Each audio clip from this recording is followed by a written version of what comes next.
សួស្តីសូមស្វាគមន៍កាន់ Learn Excel ខ្មែរនៅក្នុងវីដេអូថ្ងៃនេះយើងសិក្សាអំពីការកំណត់ format អញ្ចឹងនៅក្នុងវីដេអូនេះគឺយើងផ្ដោតសំខាន់ទៅលើបងប្អូនដែលអត់ចេះនៅក្នុងការប្រើ Excel ហើយឬក៏បងប្អូនដែលទើបចាប់ផ្ដើមចូលរៀនទាក់ទងការប្រើ Excel អញ្ចឹងមុនយើងចាប់ផ្ដើមតើយើងដឹងថា formatting ក្នុង Excel គឺយើងធ្វើអ្វីខ្លះ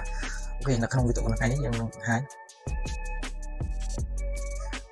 អូខេជាដំបូងយើងនឹងចាប់ផ្ដើមទាក់ទងការកំណត់ font អញ្ចឹងការកំណត់ font ទាក់ទងនឹងអូខេដូចឧទាហរណ៍ការកំណត់ font និងទំហំអញ្ចឹងឧទាហរណ៍ខ្ញុំទៅសេថាខ្មែរអញ្ចឹងបើយើងកំណត់ font ឧទាហរណ៍ថានេះ Adobe Narrow អញ្ចឹងយើងដូរមក font Auto Display អញ្ចឹងអក្សរនឹងប្រែប្រួលដែរអញ្ចឹងចំណែកទំហំនេះគឺយើងអាចកំណត់ឧទាហរណ៍ថាយើងចង់បាន16 18 24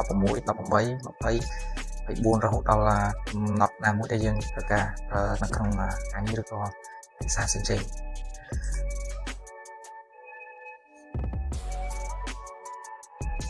អូខេតកតងនឹងការកំណត់នេះគឺយើងអាចប្រើអានេះបានដែរ A មានន័យថា A ធំ A2 នេះអញ្ចឹងឧទាហរណ៍ថាយើង select អញ្ចឹងមានន័យថាចម្លើងម្ដង2អូខេយើងចុះក្រោមវិញចុះម្ដង2ដូចគ្នាហើយបន្ទាប់មកយើងតកតនឹងការប្រើតកតនឹង bool នេះគឺយើងចង់អក្សរឲ្យដិតជាងមុនឧទាហរណ៍ខ្ញុំចុច bool មកអក្សរឡើងដិតជាងមុនអូខេអក្សរ I រៀងត្រេតគឺយើងមានន័យថាយើងកំណត់អក្សរឲ្យរៀងត្រេតដូចអក្សរ I នឹងអញ្ចឹងឧទាហរណ៍ខ្ញុំដាក់មករៀងត្រេតបន្តិចអូខេអញ្ចឹងអក្សរ U នេះគឺយើងចង់ដាក់បន្ទាត់ពីក្រោមអក្សរឧទាហរណ៍ថាខ្ញុំ select មកវាមានបន្ទាត់នៅពីក្រោមបែបនេះអូខេកន្លែងតារាងដិតនេះមានន័យថាយើងដាក់ bool ឬក៏ដាក់បន្ទាត់ជាតារាងមួយឧទាហរណ៍ថាខ្ញុំចង់ធ្វើបែបនេះជាតារាងយើង select បែបនេះមកហើយយើងចូលមក select ទៅលើ border អញ្ចឹងនៅក្នុងនេះយើងអាច select all បែបនេះក៏បានយើងចង់យកជា outside border ក៏បានចង់និយាយថាយើងយកជាទម្រង់ជុំវិញប៉ុន្តែនៅក្នុងខាងក្នុងអត់មានទេឧទាហរណ៍ខ្ញុំយក all border អូខេវានឹងចេញបែបនេះអញ្ចឹងខ្ញុំបែកវិញឧទាហរណ៍ថាខ្ញុំចង់បានoutside border អញ្ចឹងគឺវាបិទតែជុំវិញទេអត់មាននៅក្នុងទេអូខេកន្លែងនេះក៏បងប្អូនអាចចូលនៅក្នុងអូសមកខាងក្រោមមកនិយាយថា more border អញ្ចឹងកន្លែងនេះបងប្អូនអាចចង់រើសបន្ទាត់លក្ខណៈជាដិតបន្ទាត់ជាលក្ខណៈដិតវែងជាក្នុងទម្រង់បែបនេះអញ្ចឹងបងប្អូនអាច select ឧទាហរណ៍ថាខ្ញុំចង់បានលក្ខណៈដិតចេះឬក៏អូខេខ្ញុំដិតចេះមកអញ្ចឹងកន្លែងនេះមានន័យថាដំបូងនេះគឺ none គឺមានន័យថាអត់មាន border ទេអញ្ចឹង outline មានន័យថាយើងបិទជុំវិញបែបនេះអូខេហើយយើងក៏មកយើងដាក់ខាងក្នុង inside ម្ដងអញ្ចឹងវានឹងពំពេញក្នុងបែបនេះមកអូខេសាច់នឹងអូខេមកអញ្ចឹងវាតារាងនឹងចេញបែបនេះអូខេតកតនឹងការដាក់ format fill color ឬក៏ tick color អានេះគឺមានការដាក់ format ទៅលើអក្សរឬ font ហើយចំណែកនេះគឺដាក់ format ទៅលើផ្ទៃខាងក្រោយឧទាហរណ៍ខ្ញុំចង់បានអានេះជាផ្ទៃពណ៌អញ្ចឹងខ្ញុំ select ពណ៌លឿងមកវាបែបនេះអញ្ចឹងខ្ញុំចង់ឲ្យចេញអក្សរពណ៌ក្រហមអញ្ចឹងយើង select យើងអាចជ្រើសរើសពណ៌មកអញ្ចឹងពណ៌ណាមួយដែលយើងស្រឡាញ់ឧទាហរណ៍ថាខ្ញុំចង់បានអក្សរពណ៌ក្រហមអូខេអញ្ចឹងយើងអាចវាយ number កន្លែងនេះអីមួយមកវាចេញឲ្យអូខេមកដល់កន្លែងនេះយើងតកតនឹងការកំណត់ alignment នៅក្នុងនេះគឺយើងឧទាហរណ៍ថាក្នុងតារាងខ្ញុំ copy សិន copy ដូចគ្នាចេះមកអូខេជាធម្មតាក្នុងតារាងនេះគឺមានន័យថាវាតម្រឹមនៅខាងដើមឧទាហរណ៍នេះ alignment left ខ្ញុំចង់បានតម្រឹមនៅកណ្ដាលអញ្ចឹងយើង select មកលើកន្លែងនេះមកមានថាកណ្ដាលសំទោសកន្លែងនេះយើង select មកលើកន្លែងនេះមកកណ្ដាលអញ្ចឹងឧទាហរណ៍ខ្ញុំចង់តម្រឹមលើ alignment អញ្ចឹងក្នុងអ្វីដែលយើងឃើញនេះគឺមានថាយើងតម្រឹមទៅលើតម្រឹមខាងឆ្វេង align left អញ្ចឹងយើង select មកទាំងអស់បែបនេះមកហើយយើងចង់បានតម្រឹមកណ្ដាលឲ្យនៅកណ្ដាលអូខេឬក៏តម្រឹមនៅខាងស្ដាំបែបនេះចំណែកជួរខាងលើនេះគឺយើងចង់កំណត់ តម្រុំតាក់ទងនឹងពីលើឬក៏ខាងក្រោមឬក៏នៅកណ្ដាលអញ្ចឹងជាធម្មតាគឺយើងប្រើកណ្ដាល center នេះឧទាហរណ៍បើយើងនៅបច្ចុប្បន្នវានៅទីតាំងនេះខ្ញុំបើកឲ្យរាងធំតិចមកអញ្ចឹងកន្លែងនេះមានន័យថាយើងតម្រុំប៊ូតុង align អញ្ចឹងមានន័យថាខាងក្រោមតម្រុំខាងក្រោមចំណែកនេះកណ្ដាលខ្ញុំ select មកពីដងអូខេហើយនេះតម្រុំខាងលើអញ្ចឹងយើងចូលខាងលើបែបនេះអូខេយើងមកបន្តតាក់ទងនឹងការដាក់តាក់ទងនឹងការ merge អញ្ចឹងក្នុងនេះគឺមានន័យថា merge and center អញ្ចឹងនៅក្នុងមាត្រានេះយើងអាចចង់ merge កន្លែងណាមួយក៏បានដែរឧទាហរណ៍ថាខ្ញុំចង់ merge កន្លែងនេះអញ្ចឹងយើង select 3 column នេះមកហើយតោះមកយើងចូលមក merge យើងដាក់ mouse ទៅលើនេះមកយើង select click ហ្នឹងហើយអូខេអញ្ចឹងវាជាប់ merge មួយអូខេយើងចង់ដោះ merge វិញក៏យើងចូលមកកន្លែងនោះដូចគ្នាយើង select ទៅលើនេះក៏បានឬក៏យើងអាចចូលមកបើក menu របស់វាគឺមានន័យថា merge and center merge across merge cell ឬក៏ merge unmerge cell អញ្ចឹងយើង unmerge អូខេយើងការប្រើនៅក្នុង merge across ម្ដងអញ្ចឹងឧទាហរណ៍ថាក្នុងតារាងនេះយើងចង់ merge បែបនេះតែយើងបងប្អូននឹងធ្វើបែបនេះឬក៏អត់ទេធ្វើម្ដងមួយចេះអត់ទេកន្លែងនេះយើងអាចធ្វើបែបនេះគឺវាយូរសម្រាប់វាមិនមែនថាធ្វើអត់បានទេអញ្ចឹងយើងបែកមកវិញអញ្ចឹងយើង select មកទាំងអស់មកបើយើងត្រូវការ merge កណ្ដាលត្រូវការអូខេត្រូវការ merge កណ្ដាលយើងចូលមក menu របស់គេមកអញ្ចឹងកន្លែងបងប្អូនត្រូវការ merge across ចុចកន្លែងនេះមកអញ្ចឹងវាមានន័យថា merge ទាំងអស់បែបនេះអញ្ចឹងបងប្អូនអាចវាយ tick វាយអីធម្មតាបានអូខេមកឥឡូវខ្ញុំដូរតារាងទៀតឲ្យវាមើលទៅរៀងស្អាតតិចមកតារាងធម្មតាបានអូខេខ្ញុំចង់ដោះវាវិញអានមើលមកអញ្ចឹងវាមកដើមវិញអញ្ចឹងបន្ទាប់មកទៀតយើងតាក់ទងការប្រើ AB នេះមានន័យថាម៉េចឧទាហរណ៍យើងចង់នេះ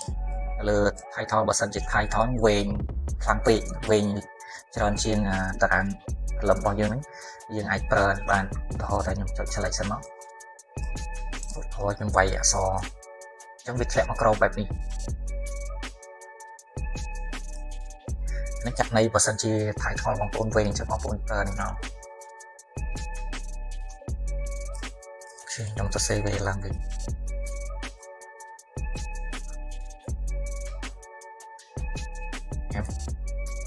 ខ្ញុំឧទាហរណ៍បងប្អូនទេ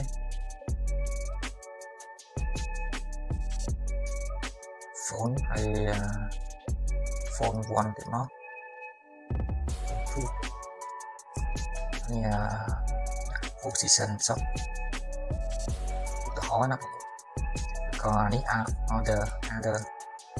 ខេយើងចង់តម្រឹមវាកណ្ដាលវិញអត់ចង់ឲ្យឃើញអញ្ចឹងវាស្អាតទេអញ្ចឹងពីត្រង់តារាងយើងត្រូវការរចនាឲ្យស្អាតដែរទាក់ទងនឹងការធ្វើរបាយការណ៍ឬអីគឺយើងត្រូវការរចនាតារាងឲ្យយើងស្អាតដែរអូខេយើងដាក់មកកណ្ដាលមកហើយបើយើងដាក់ column ដាក់តារាង title បែបនេះឲ្យធំពេកក៏អត់ស្អាតជាមួយនឹងតារាងខាងក្រោមរបស់យើងដែរអញ្ចឹងយើងលៃលកមិនឲ្យវាស្អាតវាល្មមឧទាហរណ៍ទៅប៉ុណ្ណេះចុះវាមកល្មមភ្នែកមើលអូខេអញ្ចឹងតាក់ទងនឹង AB មានន័យថា orientation តាក់ទងនឹងការប្រើអក្សរអៀងឬក៏ឈរអីអញ្ចឹងយើង select ទាំងអស់នេះមកបើសិនជាយើងត្រូវការទាំងអស់យើង select ទាំងអស់ចេះបើសិនយើងត្រូវការដោយ cell កន្លែងណាមួយទេយើង select តែប៉ុណ្្នឹងបាទឧទាហរណ៍ខ្ញុំចង់បានតែប៉ុណ្ណេះអញ្ចឹងខ្ញុំចង់បានយើង select ទៅលើនេះមកហើយចូលមកសាក់ menu របស់វាមកអញ្ចឹងនៅក្នុងនេះយើងមានទម្រង់របស់វាអញ្ចឹងអក្សរលក្ខណៈ trade ឡើងលើ trade ចុះក្រោមអក្សរត្រង់ចុះក្រោមឧទាហរណ៍ខ្ញុំដាក់បែបនេះអញ្ចឹងអក្សរនឹងឡើងបែបនេះអញ្ចឹងបងប្អូនកន្លែងនេះត្រូវការទាញcolumn ត្រូវការទាញ roll ឲ្យស្មើគ្នាដែរកន្លែងបងប្អូនអាចទាញចេះក៏មកក៏បានឬក៏បងប្អូនអាច double click លើកន្លែងនោះ double click មកវា auto fit ចឹងខ្ញុំតម្រឹម alignment សិនឲ្យវាស្អាតជាងនេះសិនតែវានៅកណ្ដាលហើយចឹងឧទាហរណ៍ថាខ្ញុំចង់បានអក្សរឈរអញ្ចឹងមានន័យថា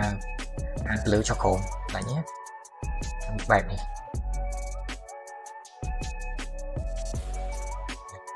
ចឹងវាវែងពេកប្រមានសិលការធ្វើតារាងបែបនេះតែក៏មានដែរមិនថាអត់ទេភាសាសោតិចដោយសារតែ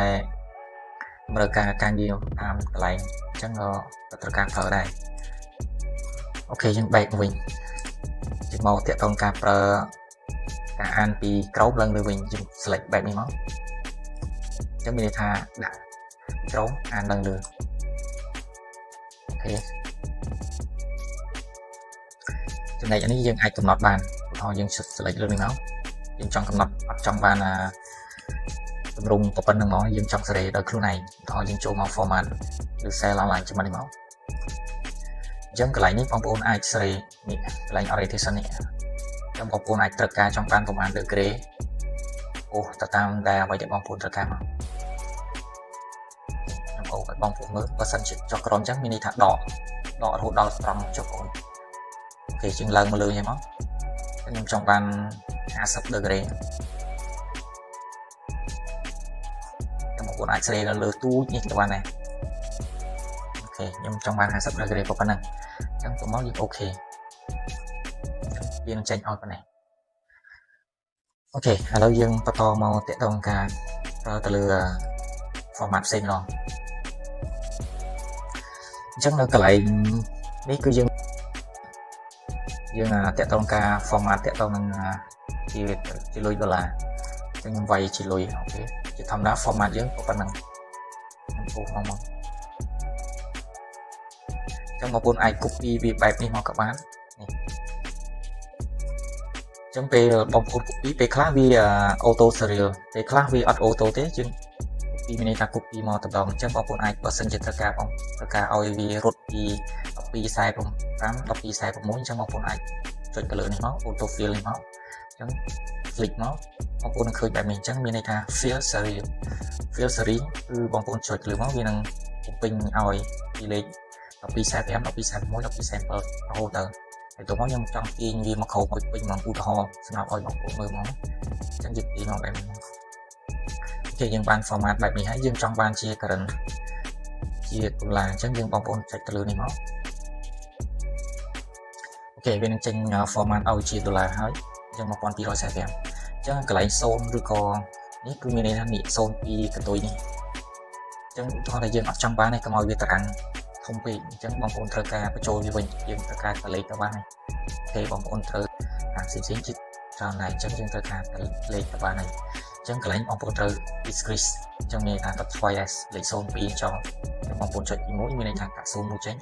ចុច2ដងមានន័យថាកាត់0ទៅ2ឬក៏បងប្អូនចង់បន្ថែម0វិញបងប្អូនចុច2ដងវិញមកអញ្ចឹងបងប្អូនចុច2 3ដង0នឹងឡើងទៅតាមចំនួនក្នុងទឹកនេះអូខេយើងប្រើតែ02ទៅបានហើយចំណែកកន្លែងនេះយើងដាក់ភាគរយឧទាហរណ៍ថាយើងដាក់ភាគរយម្ដងអញ្ចឹងកន្លែងនេះលោកមកភាគរយកន្លែងនេះយើងដាក់គ្រាកន្លែងឲ្យតែ3ខ្ទង់គឺមានគ្រាឧទាហរណ៍ select មកអញ្ចឹងរាល់3ខ្ទង់ខ្ញុំកាត់គ្រាមួយ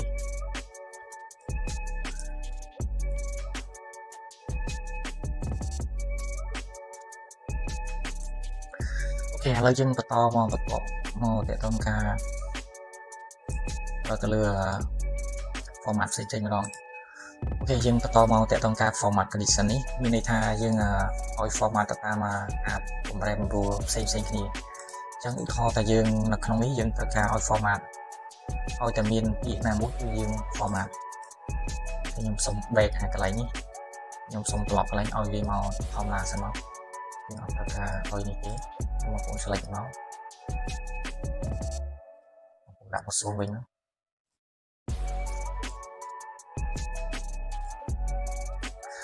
ខេកន្លែង format នេះមានន័យថាយើងចង់ឲ្យពណ៌ទៅលើអីមួយ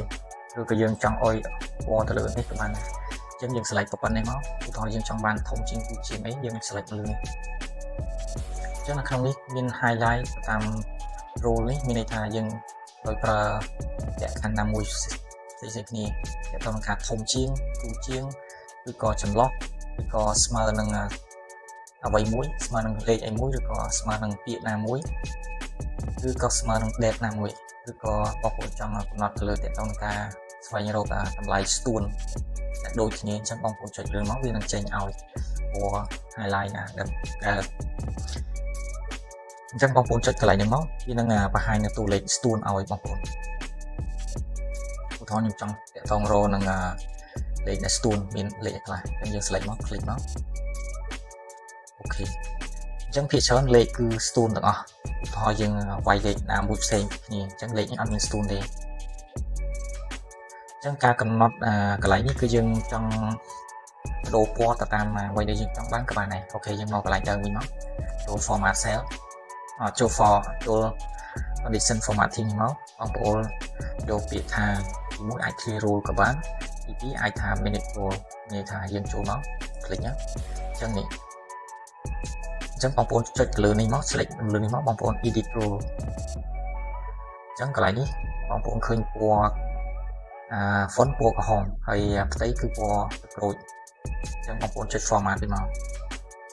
អញ្ចឹងបងប្អូនអាចបដូរតាក់ទងនឹងនេះបានអក្សរនេះគឺយើងបដូរ font វាមកអញ្ចឹងបងប្អូន select ទៅលើនេះមក select លើចង់បានពណ៌អីពណ៌ខ្មៅអូខេអានេះតាក់ទងនឹង font ពេលយើងតាក់ទងនឹង border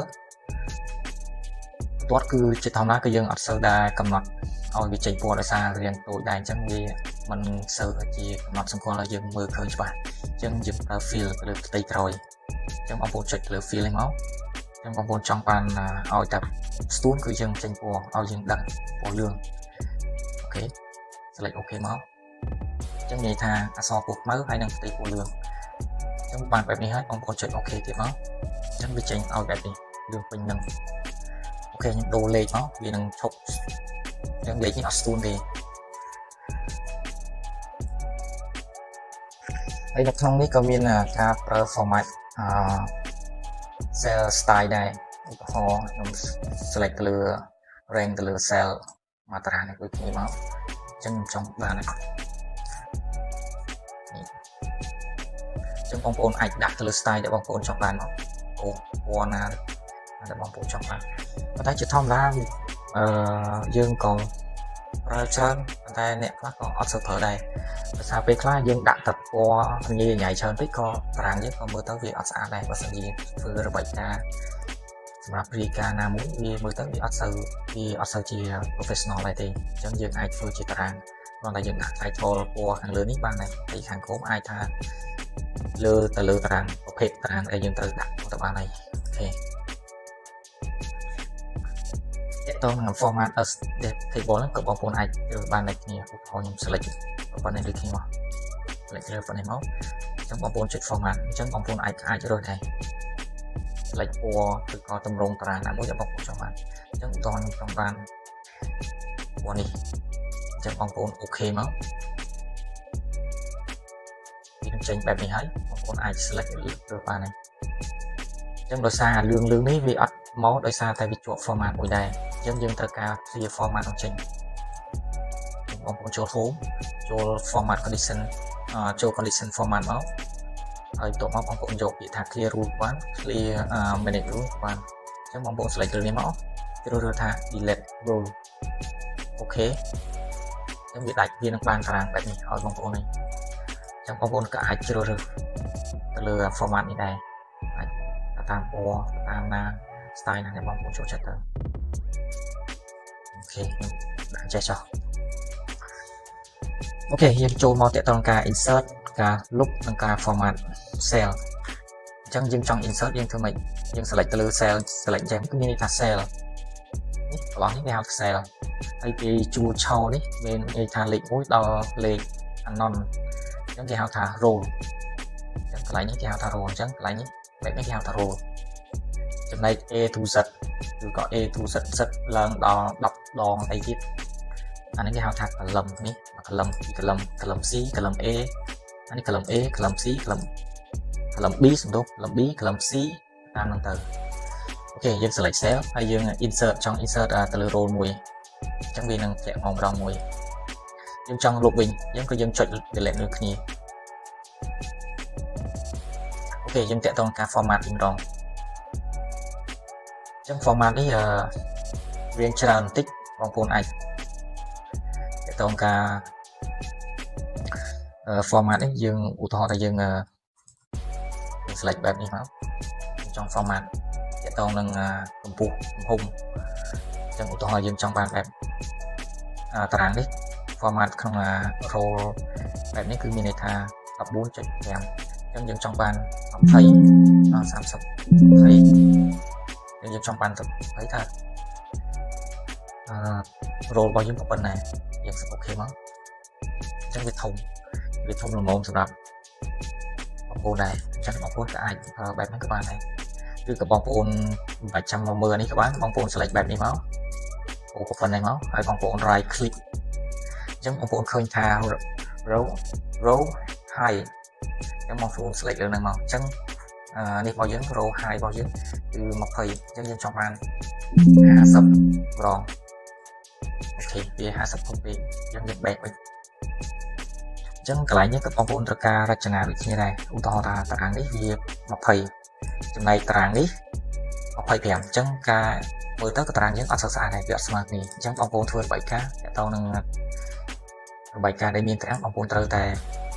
រចនាទៅលើតារាងយើងដែរអញ្ចឹងបងប្អូនអាចធ្វើបែបនេះក៏បានដែរឧទាហរណ៍បងប្អូនត្រូវការតម្រង់វាឲ្យស្អាតឲ្យស្មើគ្នាមក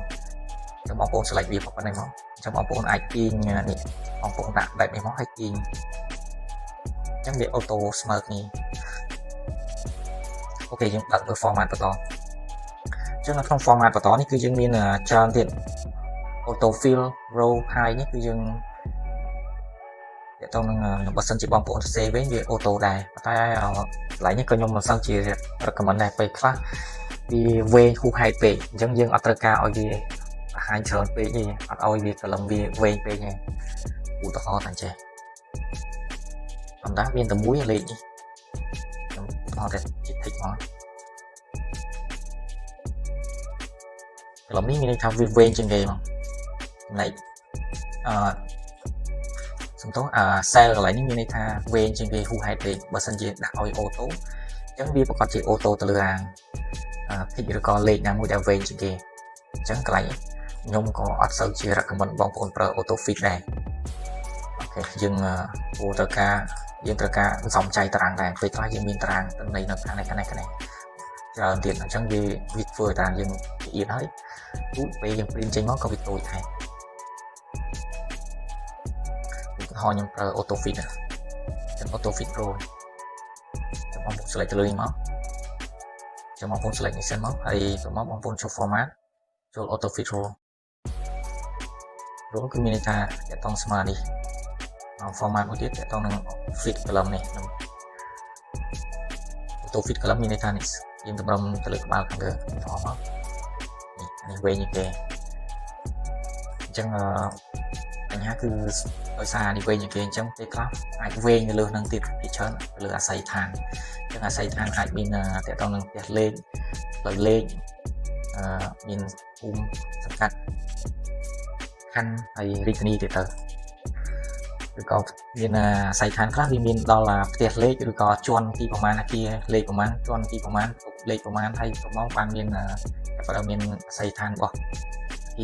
ទៀតអូខេអាហ្នឹងវាវែងច្រើនអញ្ចឹង auto fit កលឹម auto fit pro នេះក៏សិនជាចង់ recommend បងប្អូនដែរប្រើដែរអញ្ចឹងអាចថាប្រើប៉ុណ្ណេះហើយអាចអក្សរដែលវែងគឺអាចថាត្រឹមបិទឬក៏ត្រឹមឲ្យវាអាចថាវាទូរួមទូទៅតាមដែរអូខេឥឡូវយើង back មកកន្លែងយើងវិញអូខេយើងយកប៉ុណ្ណឹងសិនចុះអញ្ចឹង format នេះគឺយើងតើតនឹងការ visibility តើតកន្លែងនេះយើងចង់ធ្វើអីគេតើតការ high ឬក៏ unhigh ឧទាហរណ៍តែខ្ញុំចង់បានជួដេកនេះ row 5ទី6នេះខ្ញុំចង់ high អញ្ចឹងយើង select ពីនេះមកយើង right click ក៏បាន right click មកចេញបែបនេះអញ្ចឹងបងប្អូនមកលេខមកខាងក្រោមមានឃើញថា high unhigh អញ្ចឹងបងប្អូន unhigh high វាមកឬក៏បងប្អូនចូលមកកន្លែងនេះក៏បានអូខេយើងយកកន្លែងនេះមកអញ្ចឹងវាបិទអញ្ចឹងកន្លែងនេះបងប្អូនអាចមើលសង្កល់កន្លែងនេះកន្លែងខ្ញុំដាក់កន្លែងនេះគឺមាននេះមានន័យថាហ្នឹងឯងចាំបងប្អូនអត់ត្រូវការនេះមើលទេអូខេយើងអាចដោះអានហើយអូតូម៉ាទិកមកអញ្ចឹងយើង right click មកអានហើយវាមកវានឹងចេញឲ្យវិញអូខេអញ្ចឹងតើតើនឹងការ high នេះយើង ចាប់ផ្ដើមយល់ហើយចឹង high column high row គឺនៅក្នុងនឹងទាំងអស់គ្នា high shift ហើយអីយើងចូលមកកន្លែងនេះក៏បានបងប្អូនអាច high នៅលើនេះក៏បានដែរតោះយើងក្នុងនេះយើងមានតែ shift មួយនេះកន្លែងនេះគេហៅថា shift អញ្ចឹងយើងចង់មាន shift ថ្មីយើងបូកមកคลิกលើបូកសញ្ញាបូកហ្នឹងអញ្ចឹងវាចេញឲ្យមួយទៀតអូខេយើងចង់ high ទៅលើ shift ម្ដងយើងចង់បង្ហាញតែ shift ទី1យើង high shift ទី2យើង right click មកយើងពាក្យថា high ដូចគ្នាមកវាបិទហើយអញ្ចឹងបងប្អូនបើកវាមកកន្លែងដើមដូចគ្នាអាន high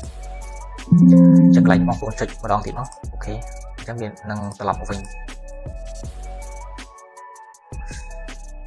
អូខេតកតងការប្រើ format ផ្សេងៗយើងចាប់ផ្ដើមស្វែងយល់ច្រើនហើយអញ្ចឹងតកតងយើងមកការប្រើរូបមន្តនៅក្នុងមានចាប់ប្រើរូបមន្តដូចជា sum average count number អញ្ចឹងយើងនឹងរៀនតកតងការរូបមន្តបន្តវីដេអូបន្តទៀតហើយកន្លែងនេះតកតងការប្រើ down right up នេះក៏យើងធ្វើទៅលើវីដេអូបន្តដែរចំណែកថា find នេះមានន័យថារូប algorithm នេះមានន័យថា find ស្វែងរកអីមួយគឺយើងនឹងធ្វើជាមួយនឹងវីដេអូបន្តដែរតើតើការប្រើ formatting សម្រាប់វីដេអូនេះយើងចប់តែប៉ុណ្ណេះហើយយើងជួបគ្នាវីដេអូបន្តសូមអរគុណ